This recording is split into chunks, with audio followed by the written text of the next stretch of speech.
72, mga oras sa dayuhang lupa kung saan nagsalita ang kabutihan. Kung isang araw ay kailangan mong tumakas mula sa iyong bansa sa loob ng 72 oras, walang tirahan, walang pera at walang kakilala, at pagkatapos ay may isang bansa na nag-abot ng tulong kahit hindi ka nila kilala, ano ang mararamdaman mo? Ito ang kwento ng isang pamilya na natagpuan ang kabutihang loob ng mga Pilipino sa isang paraang hindi nila inaasahan. Ang huling pagsabog na umalingaw-ngaw sa Tehran ay nakakapanindig balahibo pa rin sa alaala ni Amir. Mahigpit niyang niyakap si Laila, ang kanyang 7 taong gulang na anak na babae. Habang si Sarah, ang kanyang asawa, ay nagmamadaling isiniksik ang mga mahahalagang gamit sa pinakamaliit na maleta na maaari nilang dalhin. Walang nakakaalam kung may pagkakataon pa silang makabalik. Ang tahanan na dating puno ng tawanan ay isa na ngayong nanginginig na istruktura sa gitna ng usok, apoy at takot. Ang desisyon na lisanin ang kanilang tinubuang bayan ay ginawa sa loob lamang ng ilang oras. Nang kumalat ang balita tungkol sa isang bagong atake, alam ni Amir na hindi na niya maaaring ipagsapalaran pa ang buhay ng kanyang anak. Ang huling flight na kanyang nahanap ay nagdala sa kanila sa Pilipinas. Isang lugar na halos wala siyang alam bukod sa sabi-sabi na ito ay isang mapayapang bansa na may mga taong mahilig ngumiti. Ang eroplano ay lumapag sa Ninoy Aquino International Airport isang madaling araw. Pagod na sumandal si Laila sa balikat ng kanyang ina. Ang kanyang mga mata ay namumula dahil sa pag-iyak at kakulangan sa tulog sa nakaraang 3 araw. Ang nakaraang 72 oras ng bata ay puno lamang ng mga sirena ng alarma, putok ng baril, at matinding takot. Sa 72 oras na tila 72 taon, lumingalinga si Amir sa paliparan na puno ng pag-iingat. Lahat ay dayuhan, hindi siya makabasa ng kahit isang salita sa mga karatula sa Filipino. Pakiramdam niya ay nakatayo siya sa gitna ng karagatan nang walang kompas. Ngunit may isang bagay siyang agad na napansin, ang ngiti ng immigration officer. Ang lalaki ay nagsalita ng Ingles ng mabagal at malinaw, at sinubukang tumulong nang makita ang kanyang pamilya na mukhang nalilito. Maligayang pagdating sa Pilipinas. Ang tinig na iyon ay simple ngunit nagpaiyak kay Sarah.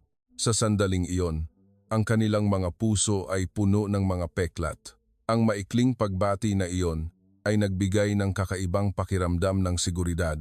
Hindi nila alam na ang susunod na 72 oras sa bagong lupain na ito ay magbabago ng tuluyan sa kanilang paniniwala tungkol sa mundo at ipapaalam sa pamilyang ito na nawasak ng digmaan kung ang kabutihang loob ng mga estranghero ay tunay na makapagpapagaling sa isang puso na dumudugo. Sa unang gabi sa Maynila, halos hindi nakatulog si Amir. Bagamat ganap na naiiba ang mga tunog sa paligid sa kanilang tinubuang bayan, tuwing may matinis na busina na pumupunit sa katahimikan, bigla na lang kumakabog ang kanyang puso at ang kanyang katawan ay mas mabilis na tumugon kaysa sa kanyang isip. Kaagad siyang bumangon. Hindi iyon ingay ng bomba, hindi rin sirena ng digmaan, kundi busina lamang ng ambulansya na mabilis na dumaan sa kalsada sa harap ng maliit na hotel na kanilang pansamantalang inupahan. Ngunit para sa isang taong tumakas mula sa isang digmaan, anumang katulad na tunog ay sapat na upang gisingin ang mga nakakatakot na alaala. Nagising si Laila. Mahinang tinawag ang kanyang ama. Ang malalaking bilog na mata ng bata ay puno ng takot. Mabilis na niyakap ni Amir ang kanyang anak. Marahang hinaplos ang itim nitong buhok at bumulong. "Huwag kang mag-alala, anak. Ligtas ka na rito." Bagamat sa kaibuturan ng kanyang puso, hindi rin siya sigurado kung mayroon ngang lugar sa mundong ito na tunay na ligtas. Kinabukasan ng umaga, ang sikat ng araw ng tropikal na lungsod ay tumagos sa manipis na kurtina. Ang amoy ng pritong pagkain mula sa isang maliit na karinderya sa ibaba ay sumama sa hangin at pumasok sa silid. Ang masiglang usapan ng mga tao ay lubos na kaiba sa tensiyonado at tahimik na sitwasyon sa kanilang tinubuang bayan. Sumilip si Sarah sa bintana at nakita ang isang tindera na nag-aayos ng iba't ibang kulay na prutas. Sa unang pagkakataon pagkatapos ng maraming araw, hindi niya napigilang ngumiti. Nagpasya si Amir na bumaba at bumili ng pagkain. Bitbit niya ang kanyang maliit na halaga ng pera at lahat ng kanyang tapang. Nang lumapit siya sa maliit na karinderya sa ilalim ng gusali, Sinubukan niyang ipaliwanag sa utal-utal na Ingles na gusto niyang bumili ng pagkain para sa 3 tao. Tiningnan siya ng matandang tindera ng may kaunting pagkalito. Pagkatapos ay ngumiti ng napakaliwanag at itinuro ang mga larawan ng pritong pagkain sa kariton. Ilang salita lang ng Ingles ang kaya niyang sabihin, ngunit ginamit niya ang kanyang mga kilos at ngiti upang makipag-usap. Nang iaabot ni Amir ang pera para bayaran, iwinagayway ng tindera ang kanyang kamay upang tanggihan ang bahagi nito at pagkatapos ay sumandok ng isa pang kahon ng pagkain para sa maliit na bata. Ito para sa bata, aniya, kasama ang isang mapagbigay ng ngiti. Natigilan si Amir. Hindi niya inaasahan na ang isang estranghero na hindi man lang alam ang kanyang pangalan ay magbibigay sa kanya ng ganoong kabaitan. Ang sirena ng ambulansya noong nakaraang gabi ay umalingaw-ngaw pa rin sa kanyang pandinig. Ngunit ngayong umaga ay nagsimula siyang makarinig ng iba pang mga tunog tawaran, ang mga tunog ng buhay na dumadaloy ng payapa. At marahil ito na ang unang senyales na ang 72 oras sa Pilipinas ay hindi magiging katulad ng nakaraang 72 oras. Matapos ang 2 araw sa murang hotel malapit sa paliparan, alam ni Amir na hindi na sila maaaring manatili doon ng mas matagal. Limitado ang pera nilang ipon at ang kinabukasan ay puno pa rin ng mga katanungan. Sinimulan niyang maghanap ng pangmatagalang tirahan sa internet gamit ang mahinang signal ng Wi-Fi sa lobby ng hotel. Ang hadlang sa wika ay isang malaking pader, ngunit ngumiti ang kapalaran ng isang babaeng receptionist na nagngangalang Cherry, ang kusang loob na tumawag upang magtanong ng mauupahang silid para sa kanya. Maayos siyang magsalita ng Ingles at nang malaman niyang ang pamilya niya ay mga refugee ng digmaan, ang kanyang mukha ay naging seryoso at puno ng pakikiramay. Mayroon po akong alam na maliit na apartment sa isang tahimik na eskinita. Hindi po mahal ang renta at napakabait ng may-ari, sabi ni Cherry. Kinagabihan, tinulungan niya silang tumawag ng taxi at isinulat ang address sa Filipino para sa driver. Ang maliit na eskinita na nilikuan ng sasakyan ay napakatahimik. Sa magkabilang gilid ng kalsada ay may mga berdeng puno at ang huni ng mga ibon ay pumalit sa ingay ng makina mula sa malaking kalsada. Ang 4 na palapag na gusali na may kulay krema ay mukhang medyo luma ngunit malinis. Isang lalaki sa gitnang edad, ang may-ari ng bahay, ang naghihintay na sa pasukan. Marahan siyang tumango bilang pagbati kasama ang isang nakangiting mukha. Kumusta? Mabilis na yumuko si Amir bilang tugon. Bagamat hindi pa niya lubos na naiintindihan ng mga kaugalian, naramdaman pa rin niya ang kagandahang asal sa kilos na iyon. Tinulungan ni Cherry na isalin ang usapan mula sa renta, deposito hanggang sa maliliit na patakaran. Nang makita ang silid, gumaan ang pakiramdam ni Sarah. Hindi malaki ang silid, mayroon lamang 2 maliit na kama, isang aparador at isang makitid na balkonahe na nakaharap sa puno ng mangga sa tabi ng gusali. Ngunit para sa mga kakalabas lang mula sa ingay ng mga bomba, sapat na ang isang bubong na hindi nanginginig at isang bintana na walang basag. Sa sandaling iyon, ang tanging tunay na marangyang bagay ay ang kapayapaan. Habang nilalagdaan ang kontrata ng pag-upa, hindi nag-atubili ang may-ari ng bahay na bawasan ng kalahati ang deposito. Huwag kang mag-alala, unti-unti kang makaka-adjust, sabi niya ng dahan-dahan upang isalin ni Cherry. Hindi napigilan ni Sarah ang kanyang luha. Hindi niya inakala na ang isang taong kakatagpo lang nila, wala pang 1 oras, ay magtitiwala sa kanila ng ganoon. Nang gabing iyon, ang maliit na pamilya ay kumain ng take-out na pagkain sa sahig ng kanilang bagong tirahan. Natawa si Laila nang makita ang isang pusang kalye na dumaan sa balkonahe. Ang tawanan na iyon, bagamat mahina, ay napakalinaw. Sa maliit na eskinita na ito, wala pa rin silang estado, walang katiyakan at walang sagot para bukas. Ngunit mayroon na silang pansamantalang tirahan at minsan, sapat na ang 2 salitang pansamantala upang mapahinto sa panginginig ang isang puso. Sa unang umaga sa apartment sa maliit na eskinita, si Laila ang unang nagising. Binuksan niya ang pinto ng balkonahe. Isang mainit na simoy ng hangin ang dumaloy sa manipis na kurtina kasama ang huni ng mga ibon at ang tunog ng mga motorsiklo na dumadaan sa malayo. Lahat ay normal, ngunit para sa isang bata na sanay na sa putok ng baril, napakahalaga ng normalidad na iyon. Nag-aayos si Sarah ng mga damit sa aparador habang si Amir ay nagplano na lumabas upang bumili ng ilang mahahalagang gamit. Bumaba siya sa hagdan ng may pag-aalinlangan, hindi pa sanay sa pagtango bilang pagbati, ngunit sinubukan pa ring gayahin ang iba. Sa harap ng gusali, isang matandang babae ang nakaupo at nagdidilig ng mga halaman. Tumingala siya nang makita si Amir, pagkatapos ay ngumiti ng napakaliwanag na nagpakita ng mga kunot sa paligid ng kanyang mga mata. Magandang umaga, hiho. Natigilan si Amir sandali. Pagkatapos ay tumango rin, ngumiti ng may hiya. Magandang umaga, po, sabi niya, na binibigkas ang salitang itinuro ni Cherry sa kanya kagabi. Mahinang ngumiti ang matandang babae na may kabaitan at pagkatapos ay nagsalita ng isang serye ng mga salita sa Filipino na hindi niya naintindihan, ngunit ang mainit na tono ay sapat na upang malaman niya na iyon ay mga magagandang pagbati. Pagkaraan ng ilang sandali, pumasok siya sa bahay at bumalik na may dalang maliit na plastic na bag. Sa loob nito ay may ilang hinog na saging na saba.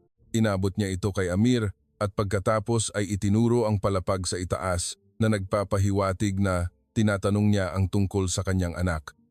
Salamat po, paulit-ulit na sinabi ni Amir, yumuyuko. Nang bumalik sa silid, nagulat si Sarah nang makita ang prutas sa kamay ng kanyang asawa. Nagliwanag ang mga mata ni Laila nang malaman niyang iyon ay regalo mula sa matandang babae sa ibaba. Kinagabihan, nang lumabas si Amir para mamili sa convenience store, nakatayo siya nang nalilito sa harap ng mga estante, hindi alam kung ano ang pipiliin dahil hindi niya mabasa ang mga etiketa. Isang binata na nakatayo sa malapit ang napansin siya. Kaya lumapit ito at nagtanong sa simpleng Ingles kung kailangan niya ng tulong. Matiyagan niyang ipinaliwanag ang pagkakaiba ng mga produkto at ipinakilala pa kay Amir ang isang translation app sa telepono. Bago umalis, ngumiti ang binata at sinabi, "Kung may kailangan kang tulong, sabihin mo lang ha. Sa tabi lang ako ng building nakatira." Ang mga ngiting iyon, mula sa matandang tindera, mula sa binata sa tindahan, ay maaaring maliliit na bagay lamang para sa mga sanay narito. Ngunit para sa isang pamilya na nawalan ng lahat, ang ngiti ng mga estranghero ang unang patunay na ang mundong ito ay hindi lamang puno ng ingay ng bomba at takot. At sa maliit na eskinita na ito, nagsimula silang maniwala na ang kabutihang loob ay maaaring magsalita ng mas malakas kaysa sa anumang wika. Ang amoy ng pritong bawang na sumama sa hangin isang hapon ay biglang nagpagutom kay Amir. Simula nang dumating sila sa Pilipinas, hindi pa sila nakakakain ng isang mainit at bagong lutong pagkain. Karamihan ay take-out na pagkain o instant noodles na binili sa convenience store. Tiningnan ni Sarah ang kanyang anak na nagsisimulang manghina dahil sa pangungulila sa kanilang tahanan. Gusto niyang maramdaman ni Laila ang init na nararamdaman niya noong nasa Tehran pa sila. Bagamat alam niyang walang makakapapalit sa kanilang dating tahanan, marahil ang isang masarap na pagkain ay makapagpapagaling ng kahit bahagya sa puso. Habang pinag-uusapan ng tatlo kung susubukan nilang lumabas at maghanap ng makakainan sa eskinita, may mahinang kumatok sa pinto. Maingat na binuksan ni Amir ang pinto at nakita ang matandang babae na nagdidilig ng halaman kaninang umaga na nakangiti. May dalang bandeha ng pagkain na yari sa hindi kinakalawang na asero. "Kain na, anak. Naparami ang luto ko," sabi niya ng dahan-dahan at iniabot ang bandeha ng pagkain. Natigilan si Amir sa pagtanggap nito. Sa loob ay may mainit na kanin, isang plato ng adobo na may itlog at ginintuang dilaw na pritong itlog. Ang amoy ay agad na nagpagutom sa kanya. Paulit-ulit siyang nagpasalamat. Bagamat limitado ang kanyang bokabularyo, malinaw na ipinakita ng kanyang mga mata at tinig ang kanyang walang hanggang pasasalamat. Nang ilagay ang bandeha ng pagkain sa sahig, nag-atubili si Sarah. Hindi pa niya nakita ang pagkaing Filipino, hindi niya alam kung ano ang lasa, ngunit nang tikman niya ang unang subo, tumingala siya na kumikinang ang mga mata. "Ang sarap," bulong niya sa Persian. Natawa si Laila nang aksidenteng makakain ng piraso ng sili at sumigaw ng "ang anghang." Ngunit pagkatapos ay ngumiti muli ang bata at humingi pa ng isa pang subo.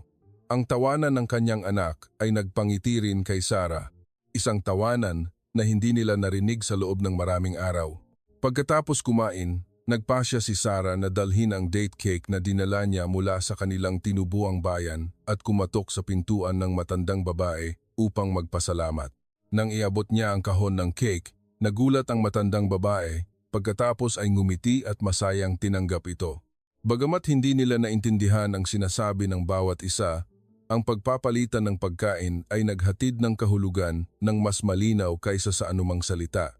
Nang gabing iyon, sumandal si Amir sa dingding, tinitingnan ang kanyang asawa at anak na nakangiti ng payapa. Nagsimula siyang maramdaman na ang dayuhang bansang ito ay dahan-dahang niyayakap sila ng tahimik. Ang unang pagkain sa bagong lupain ay hindi lamang nagpuno sa kanilang gutom, kundi nagpuno rin ng pag-asa na dati nang nawala kasama ng ingay ng mga bomba sa kanilang tinubuang bayan. Kinabukasan ng umaga, si Laila ay nakaupo sa maliit na balkonahe ng inuupahang silid kasama ang kanyang drawing book na dinala niya mula sa Iran. Ang mga maiikling Crayola ay ginamit din upang kulayan ang larawan ng dating tahanan na lagi niyang naaalala. Mukhang simple ang pintura, ngunit sa mata ni Sarah, puno ito ng masakit na alaala. Samantala, sinubukan ni Amir na gamitin ang kanyang telepono upang matuto ng mga pangunahing salita sa Filipino. Binuksan niya ang translation app at binasa ang mga letra na lumalabas sa screen. "Kumusta?" Mahinang ngumiti si Sarah nang marinig ang kanyang asawa na nagsisikap bumigkas. "Kumusta?" Sinubukan din niyang sabihin. Bagamat hindi pa perpekto, naging masaya ang kapaligiran sa silid na nakatulong sa kanila na pansamantalang makalimot sa mga tensyon. Kinagabihan, nagpasya si Amir na dalhin si Laila sa dulo ng eskinita upang maglakad-lakad. Sa daan, nakita nila ang dalawang batang Pilipino na naglalaro. Huminto ang mga bata at tiningnan si Laila nang may pagtataka, pagkatapos ay ngumiti sa bata. Tumayo si Laila nang nag-aalinlangan. Gusto niyang sumali sa laro ngunit hindi niya alam kung ano ang sasabihin. Yumuko si Amir at bumulong, "Subukan mong sabihin ang salitang itinuro ko sa iyo." Huminga ng malalim ang bata at pagkatapos ay mahinang nagsabi, "Kumusta?" Agad nang ngumiti ng malapad ang dalawang batang Pilipino at sabay-sabay na sumagot, "Hello, kaibigan." Pagkatapos ay nagbigay sila ng senyales na maglaro siya kasama nila nang may pagkamagiliw. Bagamat sa ilang maikling salita lamang ang kanilang komunikasyon, malinaw na umalingaw-ngaw ang tawanan ng mga bata na walang hadlang sa wika. Nakatayo si Amir at pinagmamasdan ang eksena na iyon nang may kakaibang pakiramdam ng init. Hindi niya inakala na ang isang simpleng pagbati ay makapagbubukas ng pinto ng pagkakaibigan ng napakabilis. Nang makabalik sa silid, tumakbo si Laila at ipinagmalaki sa kanyang ina. "Nanay, nakakapagsalita na ako ng Filipino." Buong pagmamalaking ibinalita niya. Nagkatinginan sina Amir at Sarah at sabay nang ngumiti. Dahan-dahang nawala ang mabigat na pag-aalala sa kanilang mga puso. Nang gabing iyon, ang maliit na pamilya ay muling binalikan ang mga bagong salita. "Kumusta? Salamat po." Ang mga simpleng salitang ito ay maaaring ordinaryo para sa mga Pilipino, ngunit para sa isang pamilya na nagsisimulang muli sa buhay, ang mga unang salitang Filipino na iyon ay tila isang tulay na nag-uugnay sa kanila sa bagong mundo. At sa bawat beses na sinasabi nilang kumusta, sinasabi rin nila sa kanilang sarili na tunay na nagsimula na ang isang bagong buhay. Ilang araw lang matapos tumira sa maliit na eskinita, dahan-dahang nasanay ang pamilya ni Amir sa bagong ritmo ng buhay, ang ingay ng kutsilyo ng tindera ng lugaw sa umaga, ang tawanan ng mga bata na naglalaro sa harap ng bakuran at ang mga pagbati mula sa mga kapitbahay ay bahagi na ng kanilang pang-araw-araw na buhay, ngunit may isang katotohanan pa ring wala pa silang kita at mabilis na nauubos ang kanilang naipong pera. Sinubukan ni Amir na maghanap ng trabaho, bagamat alam niyang malaking hadlang ang wika at ang kanyang kalagayan. Naglakad siya sa mga tindahan sa paligid, gamit ang translation app para magtanong, "Kailangan niyo po ba ng trabahador dito?" Maraming lugar ang ngumiti at magalang na umiling. Ilang lugar ang nagmungkahi sa kanya na makipag-ugnayan sa mga organisasyon na tumutulong sa mga refugee. Isang araw, habang nakaupo si Amir at nagpapahinga sa harap ng gusali, lumapit si Mang Tonyo, ang may-ari ng bahay, upang mangamusta. Nagtanong siya ng tungkol sa lahat gamit ang simpleng Ingles. Nang malaman niyang naghahanap ng trabaho si Amir, sandali itong natahimik at pagkatapos ay nagsabi, "Mayroon akong maliit na laundry shop sa likod ng gusali. Kung hindi ka nahihiya, maaari kang tumulong muna sa akin. Hindi man malaki ang sweldo, ngunit sapat na para makapagsimula."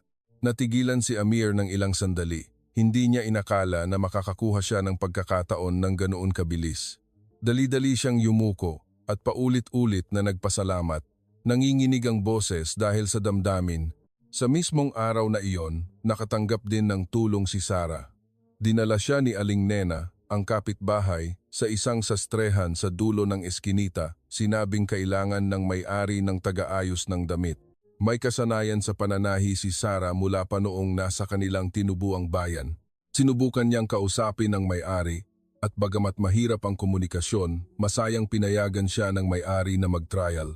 Nang gabing iyon, muling nagsalo-salo ang buong pamilya para kumain, ngunit ang kapaligiran ay ibang-iba na sa mga nakaraang gabi. Ikinuwento ni Amir ang tungkol sa kanyang bagong trabaho nang nakangiti. Ikinuwento naman ni Sarah ang tungkol sa kanyang unang customer na nagdala ng damit para ayusin. Maingat na nakinig si Laila at pagkatapos ay nagsalita ng malinaw, "Napakabait talaga ng mga Pilipino, Papa." "Ano po?" Tumango si Amir. Ang kanyang mga mata ay kumikinang ng isang liwanag na matagal nang hindi nakikita ni Sarah. "Oo, anak. Minsan, ang pinakadakilang kabaitan ay hindi nagmumula sa paghingi kundi sa mga pusong gustong magbahagi." Sa unang 72 oras, ang iniisip lang nila ay ang makaligtas. Ngunit ngayon ay nagsisimula na silang makita ang daan upang tunay na mabuhay at ang kabutihang loob na kanilang natanggap nang hindi kailangang hingin ay dahan-dahang nagpapagaling sa kanilang mga sugat ng digmaan ng tahimik unti-unti. Bagamat unti-unti nang naging matatag ang buhay sa maliit na eskinita, hindi madaling burahin ang nakaraan. Isang gabi, habang tahimik ang lahat, biglang umalingaw-ngaw ang tunog ng mga paputok mula sa isang pista sa malapit na simbahan. Ang malakas na putok ay umalingaw-ngaw sa hangin, kasunod ng hiyawan ng mga tao. Ngunit para kay Amir, ang tunog na iyon ay hindi naiiba sa ingay ng mga bomba at bala sa kanyang alaala. Napatalon siya sa gulat, humihina ang kanyang puso at pinawisan ang kanyang mga palad. Ang mga larawan ng nagbagsakang gusali at usok at apoy ay nagbalik ng sunod-sunod. Mabilis siyang tumakbo sa silid ni Laila. Ang kanyang anak ay nakaupo at nakayakap sa unan sa kama, nakadilat ang mga mata. "Ano po? Yung tunog, Papa?" tanong ng bata. Nanginginig ang boses. Dali-daling pumasok si Sarah at mahigpit na niyakap ang kanyang anak. "Paputok lang yan, anak. Hindi yan bomba," sabi niya, bagamat bahagya ring nanginginig ang kanyang boses. Tumigil ang mga paputok pagkatapos ng ilang minuto, ngunit ang katahimikan pagkatapos ay naging mabigat. Umupo si Amir sa sahig, nakasandal sa dingding at huminga ng malalim. Napagtanto niya na bagamat nakatakas na ang kanyang katawan sa digmaan, ang kanyang puso ay nananatili pa rin doon. Kinabukasan, habang nagtatrabaho sa laundry shop, mas tahimik siya kaysa karaniwan. Napansin ito ni Mang Tonyo at nagtanong ng may pag-aalala. Nag-atubili si Amir sandali at pagkatapos ay ikinuwento ang tungkol sa mga paputok kagabi. Tumango ang Pilipino na may pag-unawa. Hindi siya nagsalita ng walang kabuluhang pampalubag loob, inilagay lang niya ang kanyang kamay sa balikat ni Amir at sinabi, "Kung may ganoong ingay ulit, sasabihin ko sa iyo ng maaga ha, baka hindi ka na magulat kung alam mo." Ang simpleng pahayag na iyon ay nagparamdam kay Amir na hindi siya nag-iisa sa pakikipaglaban sa mga alaala.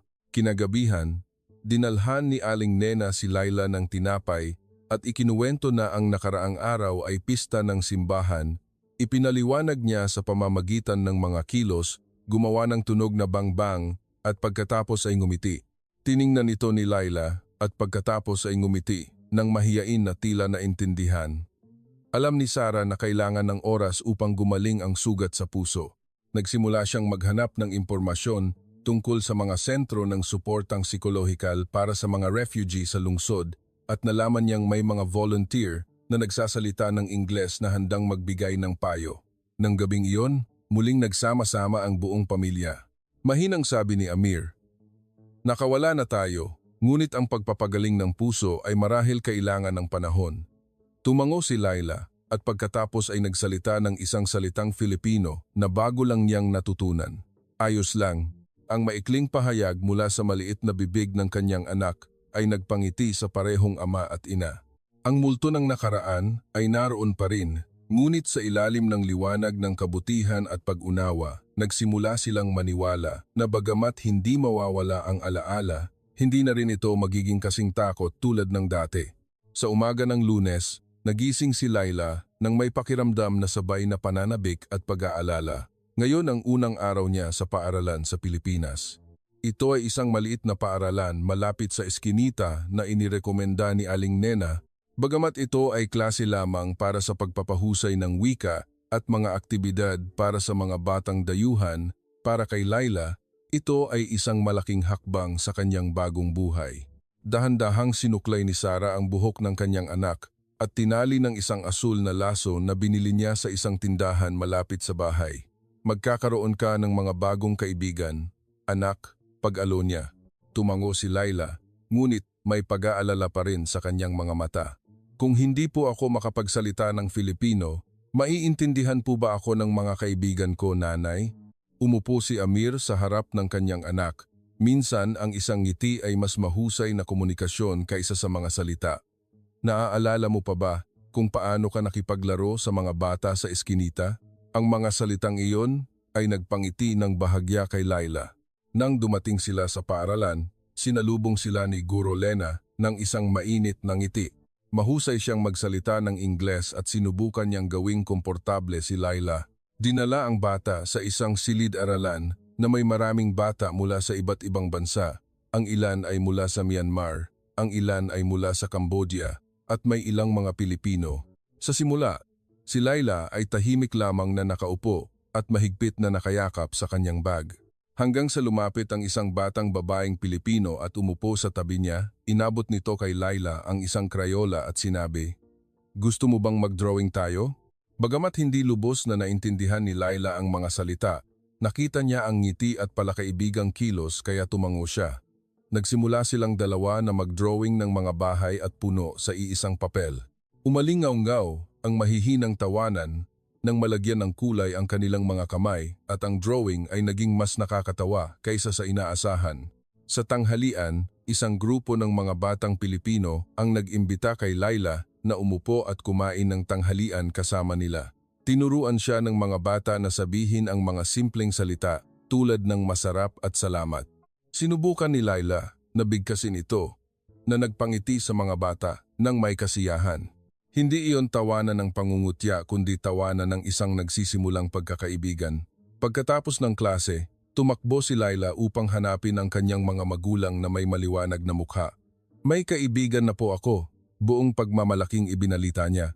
Nagkatinginan sina Amir at Sarah at sabay nang umiti. Dahan-dahang nawala ang mabigat na pag-aalala sa kanilang mga puso.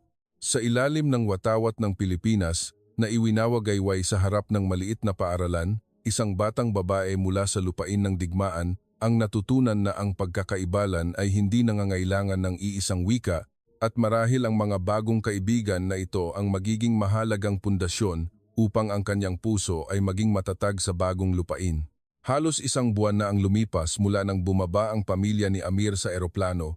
Ang buhay na dati puno ng takot ay nagsimula nang magkaroon ng mas matatag na ritmo. Ang laundry shop sa likod ng gusali ay nagbigay sa kanya ng maliit na kita. Nagsimula na ring magkaroon ng mga regular na customer si Sarah sa sastrehan. Si Laila naman, araw-araw pag-uwi mula sa paaralan ay may mga bagong kwento na ikuwento. Isang hapon, kumatok si Aling Nena. Inimbitahan niya sila sa isang pista sa simbahan malapit sa kanilang bahay. Mabilis siyang nagsalita tulad ng nakasanayan. Ngunit habang nagsasalita ay ginagaya rin niya ang pagkukutang kandila, pagdarasal at tunog ng musika ng misa na nagpangiti kay Laila. "Pupunta ba tayo, mahal?" Mahinang tanong ni Sarah. Nagatubili si Amir. Ang alaala ng mga paputok noong nakaraang pagkakataon ay nasa kanyang isip pa rin. Ngunit pagkatapos ay tiningnan niya ang kanyang anak na sabik at tumango. "Pupunta tayo ng magkasama." Nang dumating sila sa simbahan, ang mga ilaw na may iba't ibang kulay ay nagpapaganda sa buong bakuran. Ang malambing na tunog ng tradisyonal na musika, ang amoy ng mga pagkaing handa ay kumalat. Ang lahat ay nakasuot ng maayos, ang ilan ay may dalang bulaklak at kandila, ang ilan ay may kasamang maliliit na bata na may ngiti sa labi. Tumayo ang pamilya ni Amir at tumingin ng may pagkamahiyain hanggang sa lumapit si Mang Tonyo, ang may-ari ng bahay, upang batiin sila. Ipinaliwanag niya na ito ay isang taunang pista ng patron upang ipanalangin ang kaligayahan at kapayapaan para sa pamilya. Dito, madalas pumupunta ang mga tao upang ipanalangin ang kanilang mga pamilya, sabi ni Mang Tonyo nang nakangiti. Tumingin si Sarah sa paligid at naramdaman ang isang kapaligiran na katulad ng mga pagdiriwang sa kanilang tinubuang bayan. Bagamat iba ang relihiyon at mga ritual, ang hangarin ng mga tao ay kakaibang pareho. Ang lahat ay nagnanais ng kapayapaan at kaligtasan para sa mga mahal nila sa buhay. Binigyan si Laila ng isang makulay na lobo ng isang volunteer. Tumakbo ang bata upang panoorin ang pagtatanghal ng isang dance group na may maliwanag na mga mata. Ang kanyang tawanan ay nahalo sa tawanan ng iba pang mga batang Pilipino. Nang dumating ang oras ng pagtitirik ng kandila, tahimik na tumayo ang lahat. Ang maliliit na apoy ay kumikinang sa dilim ng gabi.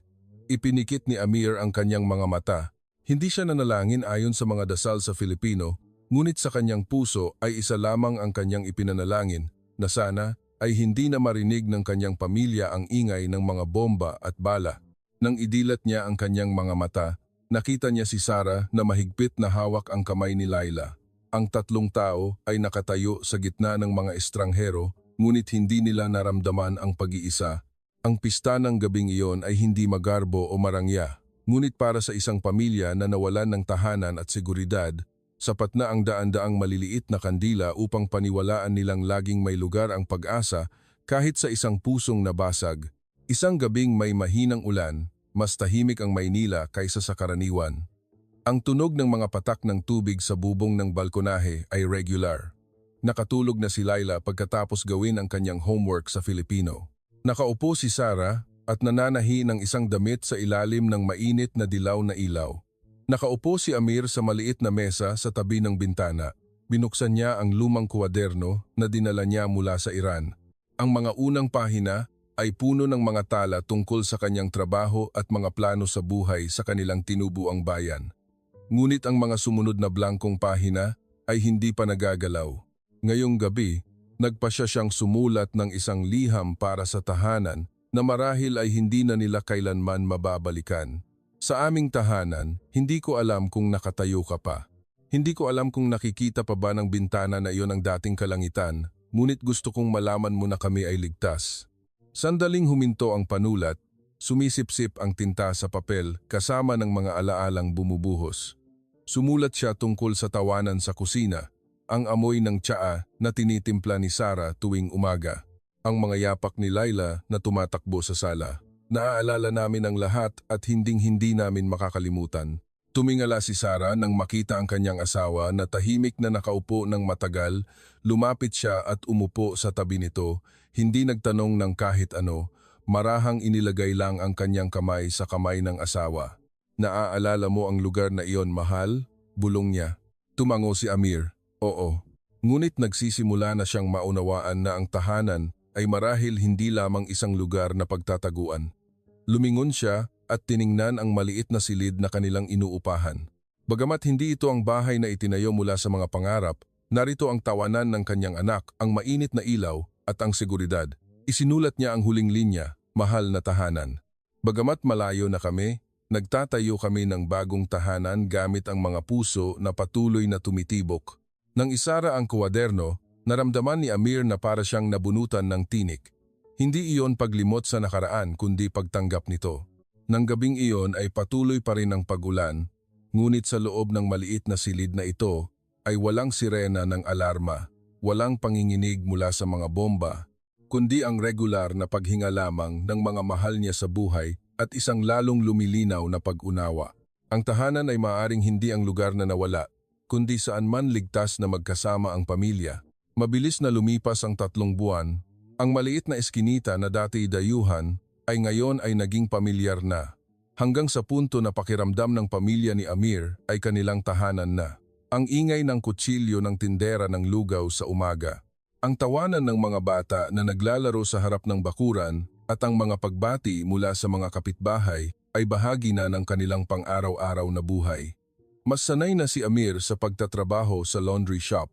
Nakakapagsalita na siya ng mga pangunahing pangungusap sa Filipino sa mga customer.